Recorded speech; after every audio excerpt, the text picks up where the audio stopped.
I love architecture. I love figuring out ways to make set pieces more intricate into the action. John Wick just gives the opportunity to let loose a little bit and help create something that's original. Our sets are incredible. Kevin Cavanaugh and his team designed some really amazing sets. They're all spectacular.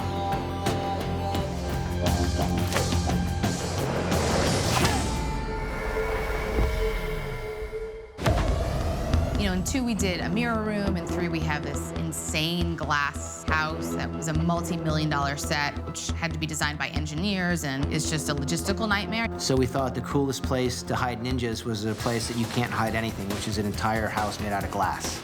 I think it's a very good reference to ninjas and what they can do optically and hide their presence. When we first got in there, like, the sets weren't built yet. We can kind of visualize it. Chad actually had the set built VR. Luckily, I was able to have a VR department that we were able to design the set in virtual reality. This is the art department for John Wick 3. Originally, these sets were 2D concept art, just drawings. Normally, the typical thing that we do in film is create a model. We'll stand around that model and view it, and then we kind of took all that data and brought it into the computer, and then actually have digital versions of them that we can explore before even one nail gets hammered on the actual physical sets. So I was able to design a couple ideas and have Chad come into the art department and put on the VR goggles and see if he liked some ideas that we were experimenting with. And have the stunt coordinator come in and the lighting, Dan Louston, come in and talk about lighting. So the virtual reality was a big part in the design aspect of the set. The ideal situation for this is to have something like this on a soundstage and being able to walk, explore, and plan out your scenes. We had to work simultaneously with the stunts and some of the action sequence that happens there. This is reflected on how big actually one of the floors are. This allows us to design action without actually having to be on the actual practical set. Coming into these virtual sets early allows us to make any changes or modifications. So if everyone's happy, we can actually make the practical set to all our specifications. Chad had me put on these VR glasses, and he had the whole set in there. So I got to walk it virtually and listen to him talk about what he wanted to do. You can actually go into these scenes and you can build them on the actual sound stages and see what they'll look like. Cut to, months later, we're actually shooting the scene and I'm part of it. Once it was built and we scouted it and then we started looking at it and then they started lighting it and brought it up, it was stunning. I mean, it's just a stunning set piece. The glass house is amazing, that design of that set, and that's lit with only LED lights. I think we empty more or less New York for thousands of feet of LED lights. And that's a fantastic studio build as well. Glass house is also very expensive. It's not only for set, but like real building. It's more of an upgrade to the mirror room where you kind of see the reflections and see what's going on. This one is like you can't see anything. Just getting to where we were supposed to fight was a little bit challenging because of all the glass. A couple people actually ran into the glass, and I always made sure to put my hand out, my foot out first, because I wasn't sure. It's very spooky, but very cool. So we tried to put, how does a ninja hide in a glass house, and kind of create that problem for ourselves. The fact that we could still do it practically without VFX helping us out and how to hide all these guys within a house completely made of glass was what we wanted to do. We're playing a lot with the optical illusions, using the lighting and all the reflections and refractions from the glass. Because of certain practical lighting effects and camera angles, we could hide the guys throughout the glass house. And that's a combination between you and VisFX and practical effects, because they have a lot to do. They got to erase reflections and try to shoot so we don't see the reflections.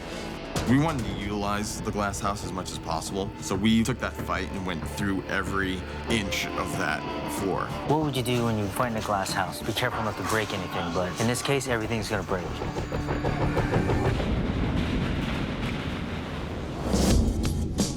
So it will break while the action. For us, it's also very interesting how we will do while the real shooting. When you have glass and lots of stunt guys and someone like Chad, you can't wait to start breaking glass and the ideas of what that would look like. So we're about ready to get into some serious glass shattering the next couple of days. Anytime you go through glass, there's all these injuries that can happen. Even though we rig it, you're gonna get cut. That's just inevitability. No matter what, you're gonna get cut. You get glass in your eye. There's so many things involved. It's a lot of practical effects. We did a lot of testing with tempered glass, half-inch thick tempered glass. And we have different methods for different stunts that take place. Some of it's thinner, some of it's thicker, depending on what the action is. Some of it doesn't break at all, and these guys get slammed into it, so it can't break. Depending on what the stunts are and what we come up with, we have to kind of move left or right depending on what the stunt requires. We had a special effects team actually use pyro to shatter all this glass, and then we could only do that one time because the reset time is so significant. Total glass stunts in general, I think was around 10 or 11. First take, we were like, yeah, let's just destroy as much as we can. Yeah, it was just so much glass. At least they weren't mirrors, so I don't have to worry about luck or anything. Oh, that's right, we broke through the ground. Wick picks up Chet Chap, fireman carries Chet Chap, he lands on the glass. I felt bad for the stunt guy that I had to do it to because we did it like 5 times.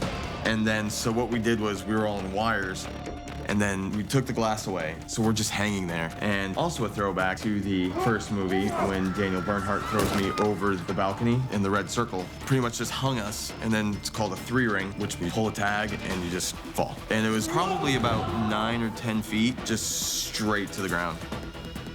And it was so painful.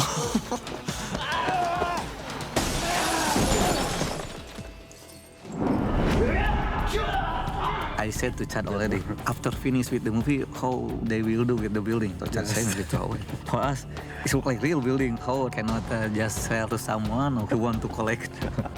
Any project made by filmmakers that love film, you're gonna see it. You have a group of people that not just love what they do, but love the type of movies that we're making. And that's why people put in the extra work, and I think that's why people on their day off come to the stunt rehearsals, because not only do they want to be a part of it, they want to be better at what they do. You know, the cameramen not just want to get there and get the shot, they want to get there, get the shot, and know so that the next time they work, they'll have more experience. They want to be part of the process, from our nondescript stuntmen all the way up to our doubles, to our cameraman, to our cinematographer, to myself, to our cast.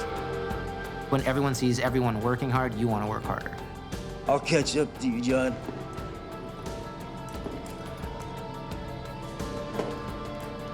No, you won't.